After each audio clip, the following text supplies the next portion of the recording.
We will try to focus on in somewhat greater depth tonight is the who and the why. We are, after all, only beginning to grapple with the broader implications of this story. Are we, for example, paying now for that brief flush of euphoria many Americans felt last week when the U.S. Navy flexed some of its military muscle against Libya? We'll address that in a few minutes. Joining us now by telephone from Athens, Mark Schachter, who together with his father and sister was on his way from Rome to Cairo when Flight 840 began its descent for an intermediate stop in Athens. Mark, when did you first know that something had gone wrong? About 15 minutes before we were going to land. And what was it that you heard? Did you hear an explosion? There was sort of a big bang. It sort of sounded like a metallic gong to me. And then there was a thump as the air shot out through the window by or actually the hole by the wing, up in front of the wing. Locate us a little bit. Where were you on the aircraft in relationship to the explosion? The explosion was just in front of the wing, a few seats in front of the wing on the right side, and I was way in the back, almost like third to last seat, in the back on the right side. And could you see what had happened, or did you just think that, I don't know, someone had dropped something? And what I'm trying to get to is, when did you become aware of the fact that something terrible had really happened? Well, it's pretty instantaneous when all the air rushes out of a plane and your oxygen masks fall down and bits and pieces of things are flowing through the air. We were pretty scared right when it happened. Everybody was pretty freaked out and everybody thought it was a bomb. Were you conscious of the fact that 4 people, in point of fact, I should say that one of the women who was sucked out of that plane was pregnant, so there are actually 5 people who were killed. Were you conscious of the fact that people had been pulled out of the plane? One man said 2 had been pulled out, but that's all we knew. And he just whispered it. He was sitting right next to them, the people that had stopped. And just give me a quick fill-in now on how both passengers and crew members reacted. The crew was spectacular. It was only their third, the stewardesses, it was only their third flight. They were new people, and they were incredible. While we were in the air, they knew exactly what to do. They helped everybody. They kept everybody calm. When we landed, there were a few tears and a little hysteria, but they kept together while we were in the air, which is what we needed. And the crew, How long was it actually from the time that the explosion took place until you landed? And just describe for us, and this will be the last thing, I know it's awfully late at night there, describe for us how the landing actually took place. We were about 10 or 15 minutes out still, and I mean, right when it happened, the plane lost control, but as soon as the captain brought it back in, it was just like a normal landing. We had our oxygen masks down, and we were all really tense and scared, but he told us it was only a window blown out. So we didn't realize quite how bad it was. And the landing was pretty normal. Now, let me ask you, because obviously murders have taken place here. Are people being asked to stay in touch with the authorities? Are people being asked to let the authorities know where they're going? In other words, is anyone being detained? Is anyone being questioned? Were you? For 9 hours yesterday in a little room. And as far as we know, I mean, last night there were still police officers outside of our hotel. They think we're one of the people that did it, apparently. I mean, our group, the people going on to Cairo. All right, Mark Schachter, I know it's been an absolutely incredible day for you, and you're very gracious to have joined us this evening. Thank you very much. What had to be a terrifying experience for everyone aboard Flight 840 is already having a ripple effect far from the scene. Don Kladstrup reports now on how today's incident fits into a growing pattern of terrorism and on the impact of that pattern. They were en route here to Cairo. Tourists, businessmen, and other travelers, making a journey hundreds of people make every day. But for those on TWA Flight 840, this day was different. I was taking a nap. I opened my eyes. It was a bright light, and then the lights went out, and a loud explosion. A mid-air explosion, the kind of terrorism travelers have come to dread. The plane made an emergency landing in Athens after a bomb exploded in the forward section of the cabin. It was apparently hidden in hand luggage stored under one of the seats. When it went off, 10,000 feet up, those killed were blown out of the plane. Today's bombing comes a week after elements of the U.S. 6th Fleet clashed with Libyan forces in the Gulf of Sidra. A week after Libyan leader Colonel Gaddafi vowed to strike American targets in retaliation. Was the blast the opening salvo? Tonight, Gaddafi denied it. But no one can be sure, since it comes on the heels of numerous other terrorist attacks which have claimed just over 600 lives in the past year. In places like Rome and Vienna, where terrorists shot and killed 15 persons, 5 of them Americans. In Paris, where a bomb killed 1 person and injured 30 others on the Champs-Élysées. In the Mediterranean, where an Italian luxury liner was hijacked and an American tourist was murdered. Places where people usually go to get away from it all, but where many now, especially Americans, want to avoid. It's a shame that you have to live in fear, you know, these days in a world that's becoming very dangerous to live in. Travel agents throughout the U.S. say clients are canceling or switching bookings as a result of terrorism. That despite increased security at airports and other facilities in Europe, tourism is likely to decline sharply from the record 6.5 million Americans who traveled to foreign countries last year. It has curtailed the business. There's no question about it. It has had an impact. Greece. 466,000 Americans visited that country last year. Only half that number are expected this year. In Italy, hotel cancellations are said to be running over 30%. In France, plagued by a rash of department store bombings, officials predict American tourism will be down at least 30%. In Egypt, it could be even more. Last year, the country earned $1 billion American tourist dollars. This year, after the Achille Lauro incident and a major police riot, they may not earn even half that. Even in Britain, where Americans have always been the country's best travel customers, the number of visitors is expected to be down 5%. It was always on my mind that somebody might hijack the plane, or there might be even a bomb. Sometimes if I'm in a public place in a foreign country, I try to be very quiet and keep my American accent, you know, undercover. While the tourists struggle to cope with terrorism, the experts struggle for a solution. More and more of them, like British Lord Chalfant, are talking of so-called preemptive action. Now that means something really very nasty and tough indeed. It means that we should not, as liberal democracies, just simply wait for our citizens to be killed and our buildings to be blown up and our people to be terrorized.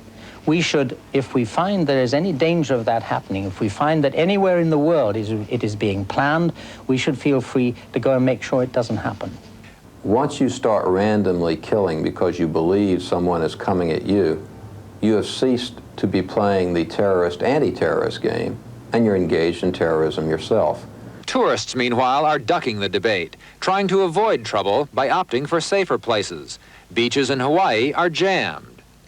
Reservations at national parks this year are up 10 to 15%. Even the Soviet Union, which many Westerners accuse of supporting terrorism, is looking good to American tourists.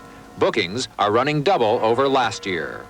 This is Don Cladstrip for Nightline in London. When we come back, we'll be joined by Henry Kissinger and by a Newsweek editor familiar with the group, claiming responsibility for today's explosion. This is ABC News Nightline, brought to you by Subaru. 10 years ago, it rained. 10 years ago, there were signs like these and roads like this. Yet 10 years ago, only one car maker was committed to handling these conditions. Subaru, with on-demand four-wheel drive, a feature we offer on every model. Now, other car makers are discovering four-wheel drive. Did they finally notice the weather or us? Subaru, inexpensive and built to stay that way. About your sandwich, Ned. No Miracle Whip. Check, see if the Zabracki's next door have some. Got some mayonnaise. Or you could try the Parsons next door. A sandwich just isn't a sandwich without the tangy zip of Miracle Whip salad dressing, the bread spread from Kraft. See the light. Try Miracle Whip Light reduced calorie salad dressing with 1/3 fewer calories. Trucks, trucks, and more trucks. Question is, how does Mitsubishi become your truck? Your Mitsubishi Motors dealer knows. Right now, he can pass along unbelievable factory incentives on Mighty Max, Mitsubishi's best-selling, lowest-priced pickup. Nobody in the class can beat Mighty Max's long wheelbase and cargo bed. And not even Toyota or Nissan can beat our price. And now factory incentives could save you hundreds more. But don't wait, there are lots of trucks. But right now, Mitsubishi is the truck. Hey, weekday breakfast lovers. Now Bob Evans Restaurants introduces the new weekday breakfast lovers combo for $2.45. It's your choice, hot cakes and sausage, or bacon and eggs, hash browns and biscuits, or biscuits and sausage gravy with hash browns, or sausage and eggs, hash browns and biscuit. Come on in, weekday breakfast lovers. Get the weekday breakfast lovers combo, just $2.45. Bob Evans, down on the farm. Thursday on 2020, I'll show you how airline pilots are trained to react in the face of emergency. Watch 2020. Thursday.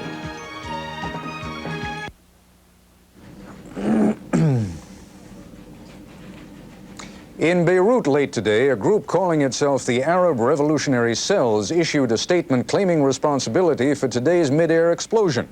One of our guests, Rod Nordland, is deputy foreign editor for Newsweek magazine.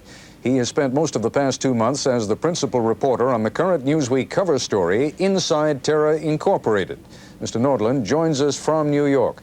Apparently, I incorrectly stated a moment ago that you are actually familiar with the group, but you do believe that you know the group's association, or that you may know it. Well, it certainly has the earmarks of an Abu Nidal kind of operation. He's used the name Arab Revolutionary Brigades before, but at this point there's really no way to tell. The only connection anyone has made to it is to make an anonymous phone call.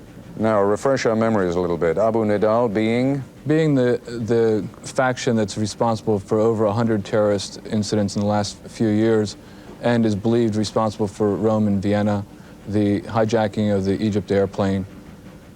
What were your own findings with regard to whatever connections, whatever sponsorship there may be of groups like this? I mean, the Reagan administration made a great deal, and indeed made even more of it last week, of suggesting that somehow the Libyans were behind the airport explosions. Is that your sense? Well, there's no evidence of that. I don't think the Reagan administration has produced any. But Abu Nidal faction and a lot of other radical Palestinian groups operate pretty openly in Libya and Syria as well. Actually, perhaps they're even more closely tied to the Syrian regime than the Libyan. But they still do operate openly, and they get money from Libya especially, and they make no bones about that. Now, tell me something though about their objectives. When they talk, for example, as several of these groups have done, of wanting prisoners released from Kuwait, of wanting the French observer team taken out of Lebanon, and indeed it was removed just a few days ago. Are those really their objectives, or do they have broader objectives? Well, their ultimate objective is winning a homeland for the Palestinian people, and I think most of the Palestinian terrorist groups, at least, are really true believers in that cause, and terrorism is a method they choose to pursue it with. And then also there's the Shiite groups in Lebanon who wish to win control over Lebanon. All right, I would like to broaden this discussion out now, so also joining us from New York, former Secretary of State Henry Kissinger, a man with vast experience in dealing with the Middle East and with the problems of global terrorism.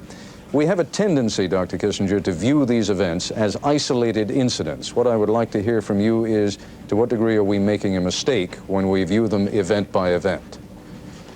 Well, they're both isolated incidents and in a way, part of a pattern. In this sense, there are countries sponsoring these groups that may not necessarily know individual actions that these groups may undertake, but who know very well that financed with intelligence support, with training facilities, sooner or later they will undertake actions. And that those actions are related by the attempt to demonstrate the impotence of the United States, especially, and the impotence of those countries that rely on the United States. So the individual action may appear random, but the capabilities that are being created by the sponsors form a larger design.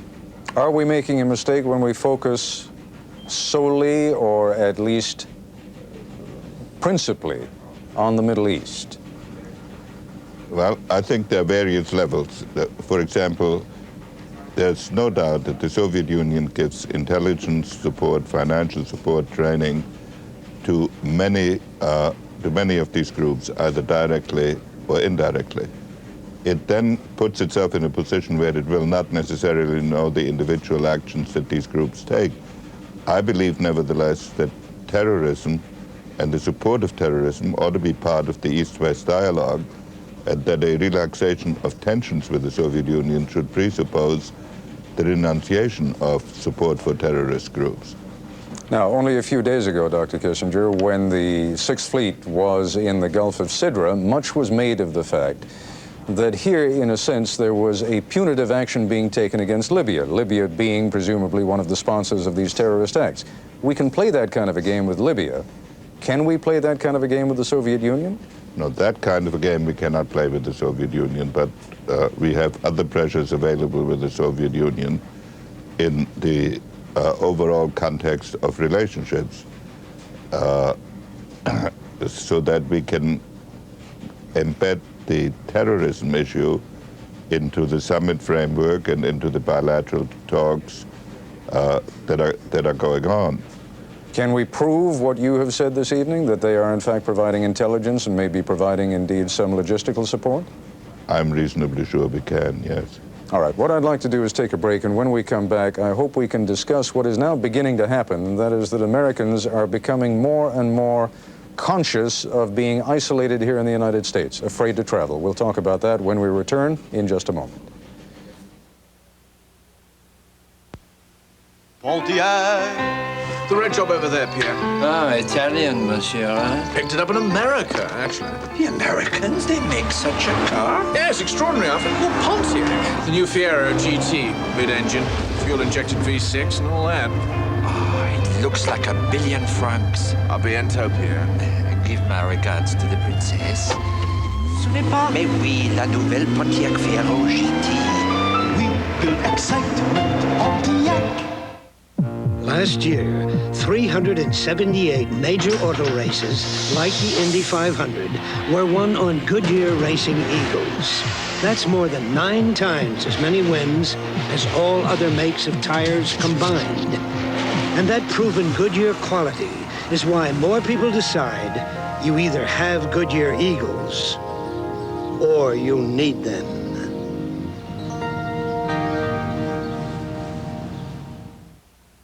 I got your memo, Myers. Oh, is that the new crane, sir? Yes, it is. No, Hey, look, that building is about to fall down. No, it's not. Guess I was wrong.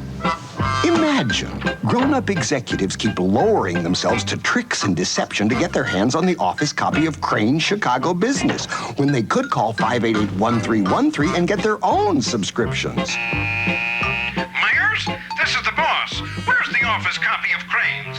Gee, I have no idea, sir. Cats, the #1 musical in America. Cats, the world's most thrilling theatrical event. There's just never been anything like it. Cats. It sings, it soars, it dances and dazzles. The memory of Cats will live forever. The 7-time Tony Award winner, the once-in-a-lifetime experience, the best musical. In a word, Cats at the Schubert Theater. Call 1-800-233-3123 for tickets. Interplanetary Crusader. In the volatile toy business, Burroughs Computers keep Toys R Us on top with their unerring ability to identify the hot toy. Interplanetary Crusader. This Burroughs distribution system increases profits by making sure the right product is in the right store at the right time. Interplanetary Crusader! Distributors who want help identifying the right item Vinny the Vampire should first identify the right computer company.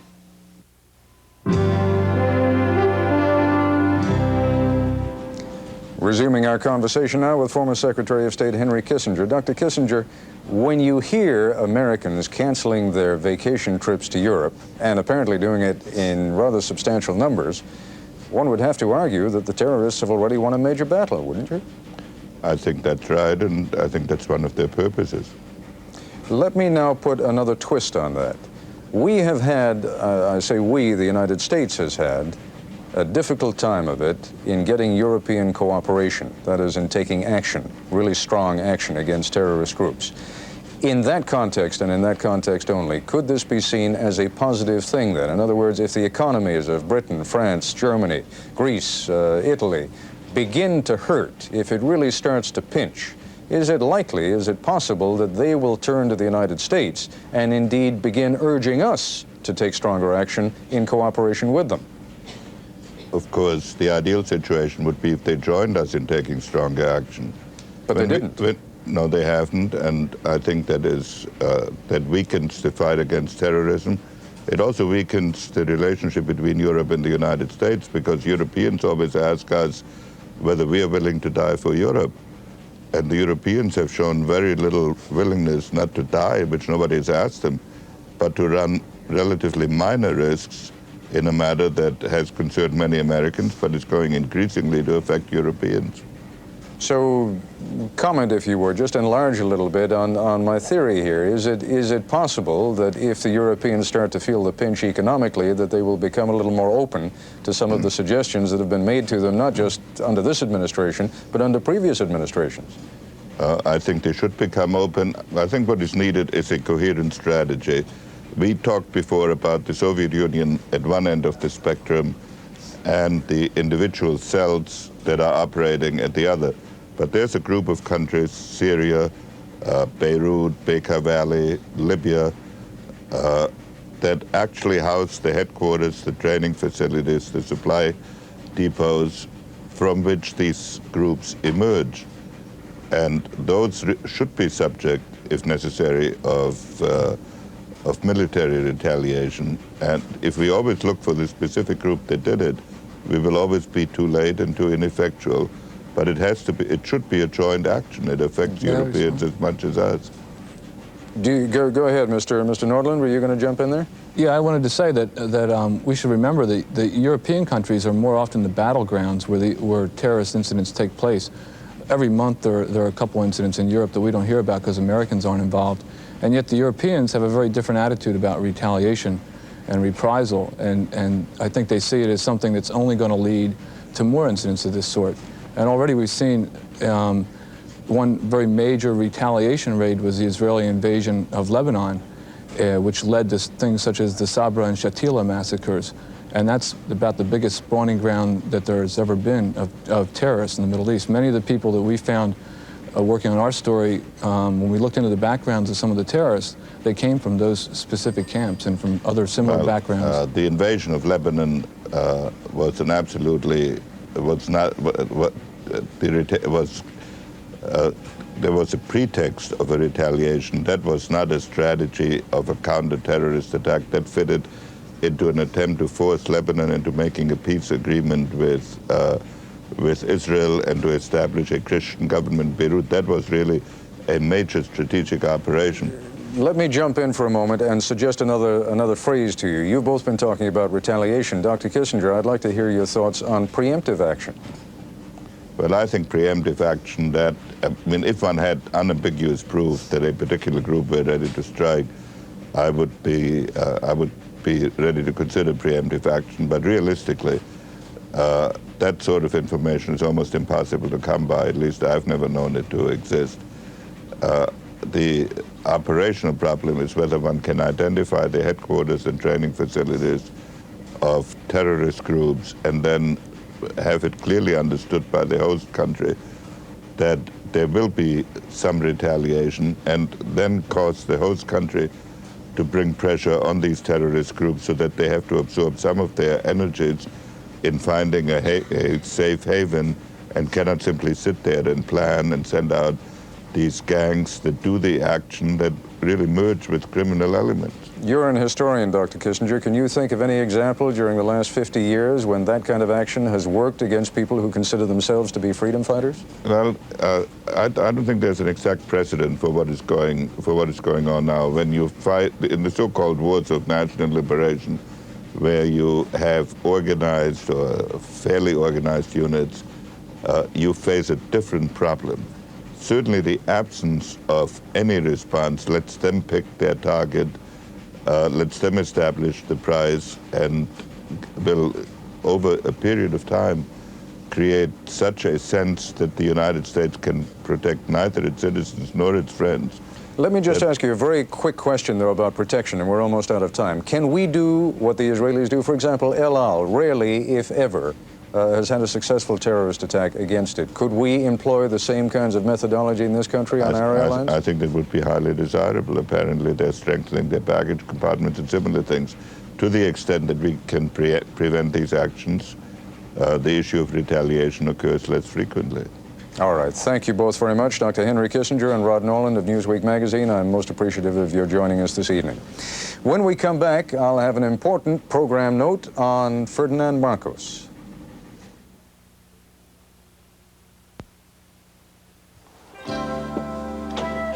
Bye-bye. Ford Tempo has the unusual ability to transform your daily drive into an intriguing experience. Fuel injection, precise handling. Even Tempo's shape has the ability to help it manage the road and drive like a dream. Honey, you're going to be late for work. Get 9.9% financing at your participating Ford dealer now. At AT&T, we know you never think about our torture tests. Oh, it's just the phone. Or about our extraordinary quality control. I hear you fine, Mom. Australia's only halfway around the world. Or even about how reliably we design It things. still works. Who ever heard of a computer that works without air conditioning? You can take everything we do for granted because we leave nothing to chance. It's not a total loss. The phone still works. For telephones, information systems, long-distance services, or computers, AT&T is the right choice. Over 100,000 drivers have participated in a series of nationwide surveys to determine the quality of vehicles designed and built in America. The surveys measured nearly all makes and models. Models as old as 81 and as recent as 84. Including ours. And as a group, our Lincolns and our Mercurys and our Ford cars and trucks were found to be the highest quality vehicles designed and built in America. How about that, America? That's what happens when you make quality job one. Quality is job one.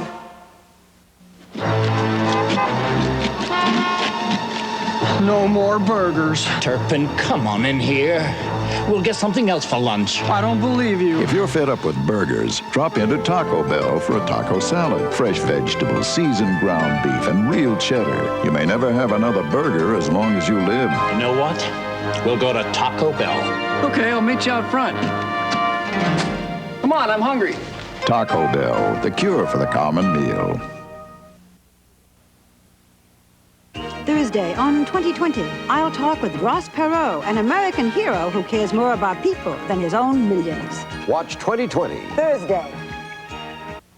Tomorrow we'll hear from survivors of that TWA explosion over Greece. Also Henry Winkler, the TV producer, and Sissy Spacek tomorrow on Good Morning America.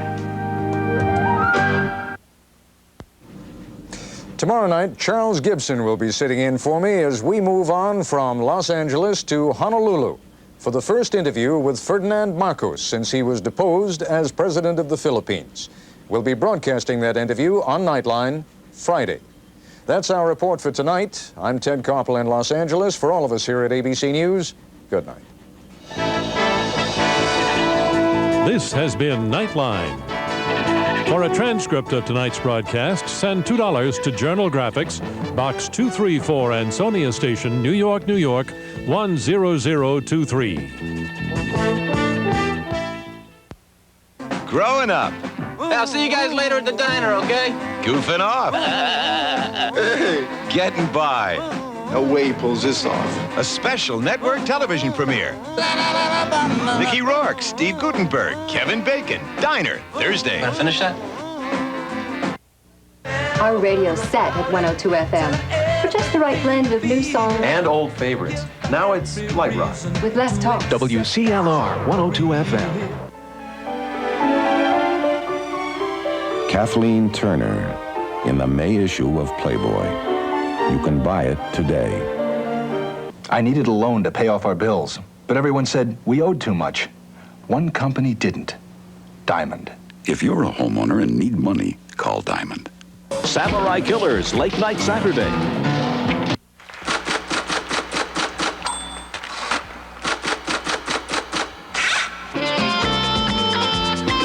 If it was news and you know it, you'll win some heavy cash on Headline Chasers.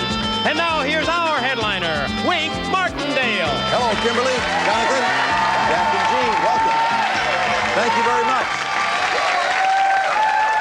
Thank Thank you, and welcome to Headline Chasers, as we play the events, the voices, the places, and the faces that made our front page headlines. And if our players recognize these stories, they obviously can take home a lot of money. It's happened. Let's see if it happens to them. And to whom? Let's say hello to our